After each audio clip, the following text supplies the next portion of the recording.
Very good morning to all of you.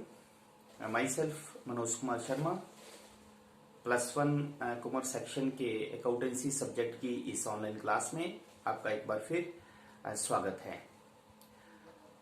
I hope all you are well, your family members are well. Take care of yourself, your family members also. Today we will discuss our next accounting terminology. आज के इस video में हम लेखांकन शब्दावली के बारे में पढ़ेंगे।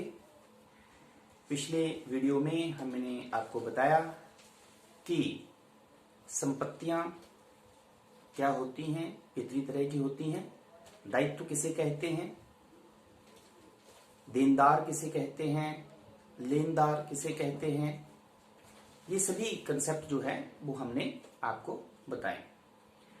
आज हम आपको बताएंगे अकाउंटिंग टर्मिनोलॉजी गुड्स, माल। तो गुड्स, सबसे पहले गुड्स क्या होती है और गुड्स को हम लेखांकन के अंतर्गत जब लेखा पुस्तकों में लिखते हैं तो कैसे हम लिखते हैं। तो गुड्स, माल से क्या अभिप्राय है? वे सभी वस्तुएं जिन्हें कोई भी व्यापारी पुनः बेचने के लिए खरीदता है उसे माल कहा जाता है। All those goods which are purchased for resale to earn the profit. वे सभी वस्तुएं, all those commodities, articles which are purchased for resale with the objective to earn the profit. किसी भी व्यवसायी द्वारा वे सभी वस्तुएं जो लाभ पर पुनः बेचने के लिए खरीदी जाती हैं उन्हें माल कहा जाता है, गुड्स कहा जाता है। या आप कह सकते हैं माल वे वस्तुएं होती हैं जिनमें एक व्यापारी व्यापार करता है। Goods are those commodities in which a businessman deals with, जिसमें एक व्यापारी जो है वो व्यापार करता है। फॉर एग्जाम्पल, एक कपड़े का व्यापारी है तो कपड़े के बिजनेसमैन के लिए जो कपड़ा होगा वो गुड्स कहलाएगा। फर्नीचर में जो बिजनेस कर रहा है उसके लिए जितनी भी फर्नीचर की कमोडिटीज हैं, फर्नीचर की चेयर्स हैं, बेड्स हैं, जो भी है वो उसके लिए क्या होगी? गुड्स होंगी। एक स्टेशनरी की शॉप है उसके लिए गुड्स क्या होंगी? जितनी भी स्टेशनरी के आर्टिकल्स हैं, बुक्स हैं, नोटबुक्स हैं, पेन्स, पेंसिल्स, ऑल दिस, ये सभी वस्तुएं जिनमें एक व्यापारी जो है वो व्यापार करता है उसके लिए वो वस्तुएं जो हैं वो गुड्स कहलाती हैं, माल कहलाती हैं। अब लेखांकन में जब हम गुड्स को या माल को लेखा पुस्तकों में लिखते हैं तो हम उसे किस तरह से लिखते हैं? गुड्स को जब हम लेखा पुस्तकों में लिखते हैं तो 4 तरह से लिखा जाता है। नंबर 1, परचेज, जिसे आप क्रय कहते हैं। परचेज रिटर्न, या इसे हम रिटर्न आउटवर्ड भी कहते हैं। रिटर्न आउटवर्ड, क्रय वापसी। देन सेल, विक्रय। देन सेल्स रिटर्न, विक्रय वापसी। विक्रय वापसी, जिसे रिटर्न इनवर्ड भी कहते हैं। रिटर्न इनवर्ड, रिटर्न इन वर्ड। तो सबसे पहले हम डिस्कस करते हैं परचेज। क्रय क्या होता है? कोई भी व्यापारी जब वस्तुओं को पुनः बेचने के लिए खरीदता है तो उसे क्रय कहते हैं। Purchase means when the commodities, or you can say the articles in which a businessman deals with purchased for resale। एक व्यापारी वस्तुओं को जब पुनः बेचने के लिए खरीदता है तो उसे क्रय कहा जाता है, उसे हम परचेज कहते हैं। तो क्रय क्या है? क्रय का मतलब क्या है कि जब कोई व्यवसायी जिन वस्तुओं में व्यापार कर रहा है उन वस्तुओं को वह पुनः बेचने के लिए जो है जब वो खरीदता है तो उसे हम परचेजर कहते हैं। ये आपने एक बात ध्यान में रखनी है कि क्रय जो है, परचेज अकाउंट या परचेज वर्ड जो है, हम केवल तभी यूज करते हैं जब उन वस्तुओं को पुनः बेचने के लिए खरीदा जाता है या जिन वस्तुओं में व्यवसायी व्यापार कर रहा है। व्यापार करने का मतलब यहां पे आपको मैं क्लियर करता हूं कि मान लो स्टेशनरी का बिजनेस एक व्यापारी करता है, तो अगर तो वो नोटबुक्स खरीद रहा है, बुक्स खरीद रहा है, स्टेशनरी का और मटेरियल खरीद रहा है, किस लिए? उसे दोबारा से बेचने के लिए, तब तो उसे हम परचेज कहेंगे। लेकिन मान लो वो अपनी शॉप के लिए जो है वो फोटोस्टेट मशीन भी खरीदता है, तो फोटोस्टेट की मशीन जब वो फोटोस्टेट की मशीन खरीदता है तो उसे हम क्रय नहीं कहेंगे। क्यों? क्योंकि क्रय शब्द जो है, वो परचेज वर्ड जो है, वो केवल तभी आएगा जब वो उन वस्तुओं को खरीदता है जिन्हें वह पुनः बेचने के लिए खरीद रहा है, तभी जो है हम परचेज वर्ड या क्रय जो है शब्द का प्रयोग करते हैं। तो कहने का तात्पर्य है कि परचेज वर्ड जो है, वो क्रय शब्द जो है वो तभी आएगा जब व्यापारी जो है वो उन वस्तुओं को खरीद रहा है जिन्हें वह पुनः बेचने के लिए खरीदता है। Now the second one we have purchase return.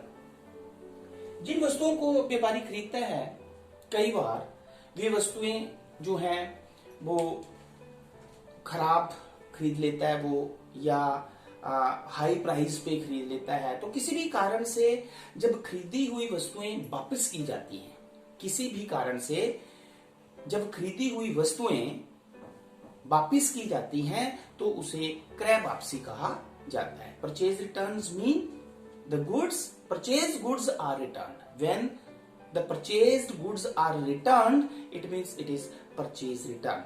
जब खरीदी हुई वस्तुएं जो हैं वो किसी भी कारण से वापस की जाती हैं तो उसे हम परचेज रिटर्न कहते हैं, उसे हम परचेज रिटर्न कहते हैं। The third one we have sales, विक्रय। तो कोई भी व्यापारी जब वस्तुओं को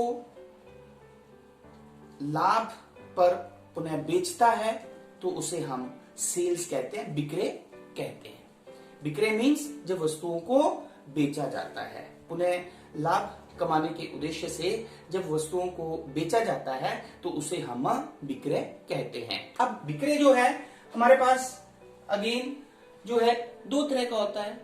एक कैश सेल्स कह सकते हैं आप, नगद विक्रय, cash sales, then credit sale, cash sale and credit cell.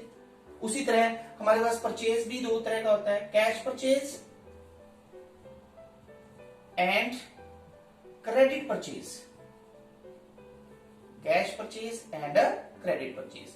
अब कैश सेल्स की हम बात कर रहे थे, नगद विक्रय, जब वस्तुओं को बेचा जाता है उसी समय उसका मूल्य प्राप्त कर लिया जाता है तो उसे हम नगद विक्रय कहते हैं। और उधार विक्रय, जब वस्तुएं तो हम बेचते हैं लेकिन उसका मूल्य जो है वो भविष्य में 1 महीने के बाद 2 महीने के बाद प्राप्त होता है तो उसे हम क्रेडिट सेल कहते हैं।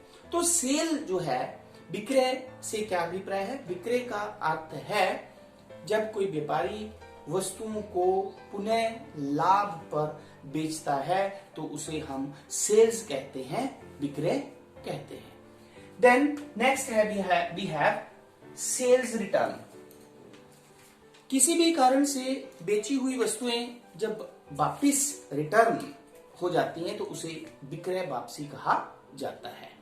किसी भी कारण से जब बेची हुई वस्तुएं जो हैं वो वापस हो जाती हैं तो उसे सेल्स रिटर्न कहा जाता है। अब सेल्स टर्न जब हम वस्तु को बेचते हैं तो मान लो वस्तुएं जो हैं वो गलत बेची गई हैं, ज्यादा प्राइस पर बेची गई हैं, वस्तुएं डिफेक्टिव हो गई हैं तो वो वापस आ सकती हैं। तो जब कोई भी बेची हुई वस्तु जो है वो वापस आती है तो उसे हम सेल्स रिटर्न कहते हैं। सेल्स रिटर्न को रिटर्न इनवर्ड भी कहते हैं।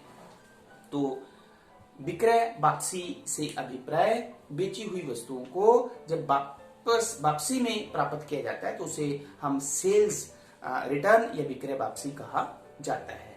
तो गुड्स क्या होती हैं? वे सभी वस्तुएं जिनमें कोई भी व्यवसायी जो है वो व्यापार करता है, जिन्हें वह पुनः लाभ पर बेचने के लिए खरीदता है, उन्हें हम गुड्स कहते हैं, वस्तुएं कहते हैं, माल कहते हैं।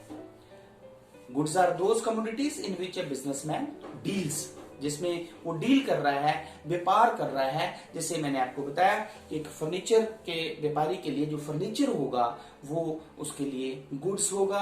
एक स्टेशनरी की शॉप है उसके लिए गुड्स जो है वो स्टेशनरी का जितना भी मटेरियल होगा वो उसके लिए गुड्स होगा।